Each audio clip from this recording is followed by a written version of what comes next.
ഫാദറാൻ്റെ നാവ് father Peter Kannampuzha. എല്ലാവർക്കും ഏറെ സ്നേഹത്തോടെ വെൽക്കം, ഹാർട്ടി വെൽക്കം. ഈ സ്ഥലത്തെ കുറിച്ച് കുറച്ച് നിങ്ങൾക്ക് അറിയാം. You know little things, no? Now this place is called as Pallipuram. या जागेचं नाव पल्लीपुरम. पल्लीपुरम म्हणजे चर्चच्या बाहेरचा भाग. അപ്പം അതിൻ്റെ ഹിസ്റ്ററി പറയാൻ വേണ്ടിയിട്ടാണ്. त्याचा इतिहास फादर आतापर्यंत बोलणार. ഇവിടെ തോമസ് ലീഗ 7 പള്ളികൾ സ്ഥാപിച്ചതായിട്ട് പറയുന്നു. संत തോമാനി 7 चर्चची स्थापना केली. നിങ്ങൾ കോക്കമംഗലം പള്ളിയിൽ പോയി അല്ലേ? आपण कोकमंगलम चर्चमध्ये जाऊन आता आलो. Near by. Vembanad backwater is on the both sides. आपण रस्त्यावर येताना ते बंड बघितलं आपण, एका बाजूला गोड आणि दुसऱ्या बाजूला The Kokkamagallam place known from Kuti to Tadinmukan. It was big island. And it was called as Kokkamangalam. Now there is a church in Kokkamangalam, but may not be the actual place. आता जे church दिसतंय आपल्या तिकडे, कदाचित ते exactly ती जागा नसेल, पण तरी त्या भागामध्ये संत തോമാനി ती स्थापना केली. തോമസ് ഇപ്പോൾ നമ്മുടെ ജെയിംസ് അച്ഛൻ ഹിസ്റ്റോറിയനാണ്. അച്ഛൻ ഇതിനെക്കുറിച്ചൊക്കെ നന്നായി പഠിച്ചിട്ടുണ്ട്. फादर जेम्स इतिहासाचा प्रोफेसर आहे, त्यांनी पूर्ण शिक्षण घेतलेलं आहे. ആ കാലയളവിൽ തോമസ് ലീഗ 1600 പേരെയാണ് ഇവിടെ ഈ പ്രദേശത്ത് മാമോദിസ മുക്കിയത്. 1600 लोकांचा या ठिकाणी തോമാനി ബപ്തിസ്മ दिला. അത് പറയുമ്പോൾ അന്നത്തെ കാലഘട്ടത്തിൻ്റെ ജനസംഖ്യ നോക്കുമ്പോൾ വലിയൊരു ജനാവലിയെ തന്നെ മാമോദിസ മുക്കിയെന്ന് പറയണം. त्या काळामध्ये, आताचा काळ नाही, त्या काळामध्ये एवढं पॉप्युलेशन नाहीये, लोकसंख्या कमी, आणि त्या काळामध्ये तेवढ्या लोकांना बप्तिस्मा दिलं म्हणजे खूप मोठी संख्या आहे. എങ്കിലും അന്ന് തോമസ് ലീഗ ഇവിടെ പ്രാർത്ഥിക്കാനായിട്ട് എല്ലാവർക്കും വേണ്ടി നൽകിയ ഒരു കുരിശുണ്ട്. त्या തോമാനി प्रार्थना करण्यासाठी 16 लोकांसाठी एक क्रूस दिला. ആ കുരിശ് എങ്ങനെയോ ചിലപ്പോൾ മതവിരോധികൾ അല്ലെങ്കിൽ കായൽക്ഷോഭം, മഴക്കാലം കൊണ്ട് ഈ കുരിശ് ആദ്യ കാലഘട്ടങ്ങളിൽ തന്നെ ഒഴുകിപ്പോയി ഒരു ചെറിയ ഐലൻഡിൽ, ചെറിയ ദ്വീപിൽ പോയിരുന്നു. തൊട്ടടുത്താണ് അത്, മാട്ടയിൽ എന്ന് പറയും.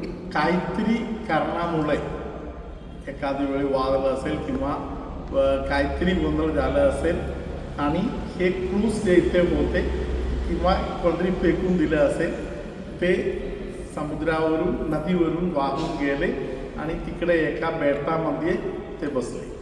അപ്പോൾ ഈ പ്രദേശത്തുള്ള സ്ത്രീകൾ വേനൽക്കാലത്ത് പുല്ല് ചെത്താൻ ചെന്നപ്പോൾ ഈ കുരിശിൽ അരിവാൾ കൊണ്ട് അരിഞ്ഞു പോവുകയും ചെയ്തു എന്നാണ് പറയപ്പെടുന്നത്. उन्हाळ्यामध्ये इकडच्या स्त्रिया जेव्हा गवत कापायला गेले तेव्हा नकळत त्यांच्या विळेने त्या क्रूसाचा तुकडा झाला. അപ്പോൾ എങ്ങനെയാണ് ഈ കുരിശെന്ന് അറിയുന്നത്?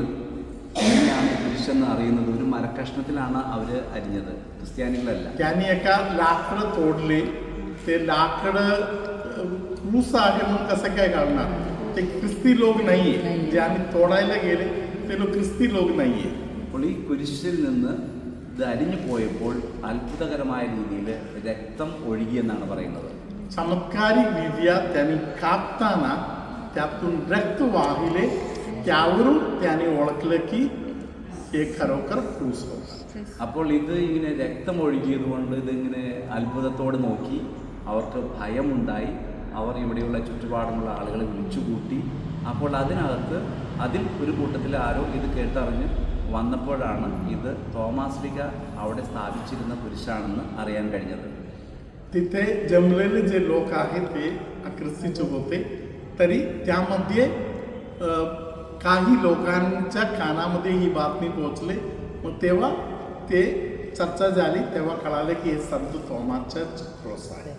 അങ്ങനെ അപ്പോൾ ഒന്ന് നമുക്കറിയേണ്ടത്, ആ സമയത്ത് ആ കാലഘട്ടത്തിൽ നിന്ന് കുരിശിൽ നിന്ന് രക്തം ചിന്തപ്പെട്ടു എന്ന് പറയുന്നത്, ഒരു മരക്കുരിശിൽ നിന്ന് രക്തം വാർന്നൊഴുകി എന്ന് പറയപ്പെടുന്ന സഭയിലെ ആദ്യത്തെ സംഭവമായിട്ട്, ഇതിനെ അത്ഭുതമായിട്ട് കാണാൻ സാധിക്കും. जागतिक ख्रिस्त मंडळीमध्ये क्रूसातून असे कापताना रक्त वाहिलेले हे पहिल्यांदा झालेल्या एक घटना आहे. അങ്ങനെ ഈ കുരിശ് അവിടെ നിന്ന് ഇക്കരെ കൊണ്ടുവന്ന് ചെറിയ കായലിന് ഇങ്ങേ വശത്ത് കൊണ്ടുവന്ന് ചെറിയ ഒരു കുടിലിൽ സംരക്ഷിച്ചു പോകുന്നു. त्यांनी ते तिथून ते काढून घेतले आणि एका तासामध्ये हे आतमध्ये ठेवून ते प्रार्थना वगैरे करता सांभाळून ठेवले.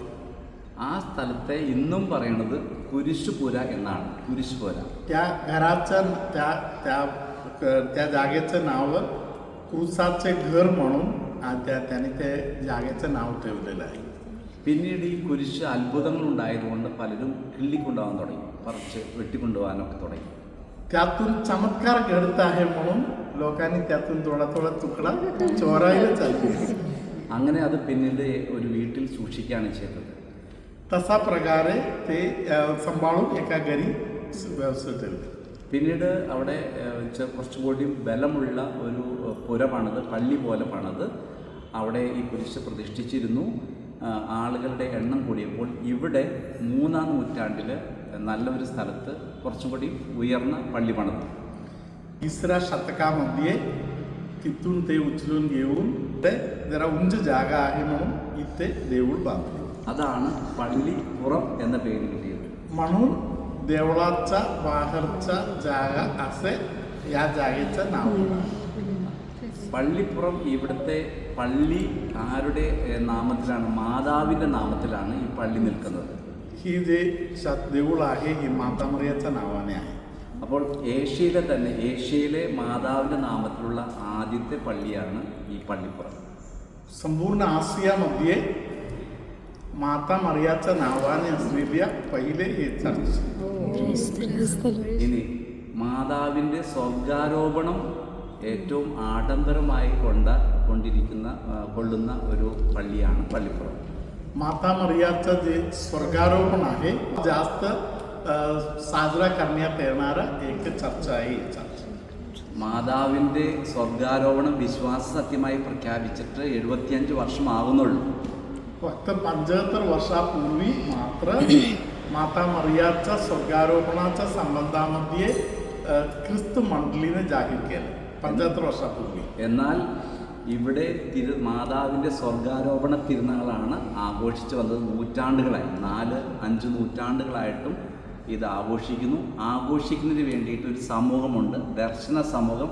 അത് ഇവിടെയാണ് രൂപം കൊണ്ടത്. शेकडो वर्षापूर्वी या ठिकाणी हे साजरा करण्यात येत आहे आणि आपल्या सैमध्येवर आपल्या देवळामध्ये ते विशेष कपडे घालून सणासाठी उभे राहणारे लोक आहेत ना, फादर सांगत आहे की ते तसला ग्रुप पहिल्यांदा इकडे तयार आहे. മാതാവിൻ്റെ സ്വർഗാരോപണം അതിൻ്റെ നമ്മളിപ്പോൾ ആദ്യം പറയും കാറ്റഗിസം പഠിക്കുന്നതൊരു നമ്മൾ അക്ഷരങ്ങൾ കൊണ്ട് പഠിക്കുന്നു. പക്ഷേ ഇവിടെയുള്ള ജനത്തെ വിശ്വാസം പഠിപ്പിക്കുന്നതിന് വേണ്ടി മാതാവിൻ്റെ സ്വർഗാരോപണം പഠിപ്പിക്കുന്നതിന് വേണ്ടിയിട്ടുള്ള മനോഹരമായ മതമാണ് കാണുന്നത്. आपण कॅटेगिझमसाठी आपले जसं पुस्तक वगैरे आहे तसे इकडे येणाऱ्या लोकांना, इकडच्या लोकांना देणारं सुंदर पुस्तक आहे हे वेद. ഇവിടെ മാതാവിൻ്റെ സ്വർഗാരോപിതയായ മാതാവിനെ പിതാവും പുത്രനും പരിശുദ്ധാത്മാവും കൂടി മുടി ചൂടിപ്പിക്കുന്നതാണ് കാണുന്നത്. एकदम वरती बघा, पिता पुत्र पवित्रात्मा माता मरियाला मुकुट देत आहे. ഇവിടുത്തെ നേർച്ചയായിട്ടുള്ളത് കിരീട നേർച്ചയാണ്. മാതാവിന് കിരീടം സമർപ്പിക്കുന്ന നേർച്ചയാണ് ഇവിടെയുള്ളത്. जसे संत तोमाच्या तिकडे आपण ते बघितले तसे इथे लोक माता मरियाचे मुकुट आहे ते मिरवणुकीसाठी घेऊन जायला वापरतात. അത് മാതാവിൻ്റെ ഇവിടെ ഓഗസ്റ്റ് 15-ാം തീയതി തിരുനാൾ ആഘോഷിക്കുന്നത് ദേശീയോത്സവമാണ്. ഗവൺമെൻറ്റാണ് എല്ലാ കാര്യങ്ങളും ചെയ്യുന്നത്. ഇവിടെ വരുന്ന ജനസംഖ്യയിൽ ഒരു 70% പേരും നോൺ കാത്തലിക്സാണ്. भारत सरकार 15 ऑगस्टच्या सणाची व्यवस्था करतात. 70% लोक അക്രിസ്തി लोक ഇവിടെ ആ ദിവസം ഫുള്ളായിരിക്കും. आणि पोलीस वगैरे पूर्ण सिक्युरिटी वगैरे देऊन സർക്കാർ തർഫെ കാര്യക്രम ഇവിടെ ദിവസവും പ്രാർത്ഥിക്കാൻ വരുന്നത് ഇവിടെയുള്ള ഹിന്ദുസ് അതുപോലെ തന്നെ മുസ്ലിംസ് ഇവിടെ വന്ന് പ്രാർത്ഥിക്കാൻ വരും. ഇവിടെ നേർച്ച നൽകാറുണ്ട്. दर दिवशी इथे जमणाऱ्या जे भक्तगण आहे त्यामध्ये भरपूर लोक हिंदू मुस्लिम आहेत आणि ते लोक दानार्पण वगैरे इथे देऊन जातात. നേരത്തെ പറഞ്ഞ കുരിശ് എവിടെയാണ് കാണാൻ സാധിക്കുക? അരിഞ്ഞു പോയ കുരിശ് എവിടെയാണ് കാണാൻ സാധിക്കുന്നത്? ते तुकडा झालेले जे क्रूस आहे ते आपल्याला कुठे बघायला भेटणार? എവിടെയാണ് കാണാൻ സാധിക്കുക? कुठे दिसणार? ഉണ്ട്. പിന്നെ അടുത്തത് saint Kuriakose Elias history. Saint Kuriakose Elias was A child around 13 years old. Here there was a seminary and from the seminary the rector Palakil Thoma Malpan went to the native place of Saint Kuryakos Elias and brought him for the formation of priesthood. And then he was formed here. He lived here 8 years. This was the seminary, studied and they slept here. And also then after that he became priest. He was ordained in nearby Pilgrim Church Arthungal, and then he came here as a vicar. That time he celebrated the mass that side. So from the you can see this beauty of the altar. It is from the 16th century onwards. It is here, and many of the churches came here and copied the altar here. 1600 पासूनचा हे देऊळ आहे. अनेक आजूबाजूच्या अनेक चर्चच्या लोकांनी त्यांना church बांधायच्या वेळी याचा नमुना घेऊन तिकडे जाऊन चर्च बांधला. See the central then you can see the picture of Mary, Saint Mary there. It is said that it is the painting, not the original painting. Saint Luke painted the picture of Saint Mary, and in the 16th century the Portuguese foreign missionaries brought 7 pictures of Mary here that you can see the very famous churches in Kerala, and one of the paintings kept here. संत तोमानी भारतामध्ये घेऊन आलं म्हणून आपला विश्वास आहे. संत लूकनी काढलेले जे photo आहे ते त्यातील 7 प्रती लोकांनी परदेशातील फादर लोकांनी घेऊन आले होते. त्यातील एक प्रती आहे. So here in the altar we can see one bishop is buried here. It is in 1695. That means before 300 years before there was a bishop here, stayed here and buried. That means there was a priest and missionaries here in this place. That means from from the beginning of the church till now there are many, the population, Christian population without any breaking continues here. A Christian center. 300 वर्षापूर्वी ते bishop स्वामी इथे आलेले आणि father लोक वर पोहते इकडे. So it is the relic of the Saint Chavra Kuryakos and the sacred art and the mural painting of Assumption of Our Lady. साठी फादराच्या हेतूसाठी वर हे मायाळू मातेमध्ये जो कोणी आपल्या संरक्षणासाठी त्याच्याकडे धावत आलं, तुझ्या सहाय्य मागितले, तुझ्या अभ्यासाची याचना केली, त्याच्याकडे पाठ फिरवली, तसे कोणी कधी केले नाही. हे तू सांगतेस, हे परमश्रेष्ठ कुमारी आणि माते, ज्याचा संबंध नसून मी प्रकाशाला पाहून ज्याच्याकडे धावते, ज्याच्याजवळ येते आणि तुझ्याकडे उभी राहते. हृदयप्रदाचे माते, माझी विनंती नाकार नकोस, तर कृपा करती आहे आणि मान्य कर. आपल्यामध्ये कोणाला तरी स्वतःच्या आईबद्दल खूप विचार कोणाच्या तरी डोक्यात चालू आहे. पवित्र आत्मा त्या व्यक्तीला आशीर्वाद करत आहे. हृदय एकदम फुटून जाणार अशा प्रकारे त्रास असलेले कोणाला तरी प्रभू आता आशीर्वाद करत आहे. परमेश्वराच्या ज्ञानाचा आत्मा परमेश्वर अनेकांच्या हृदयात घालत आहे. कोणाच्या तरी डोक्यामध्ये मरणाचा भीती बसलेला आहे. त्या व्यक्तीला प्रभू आता आशीर्वाद करत आहे.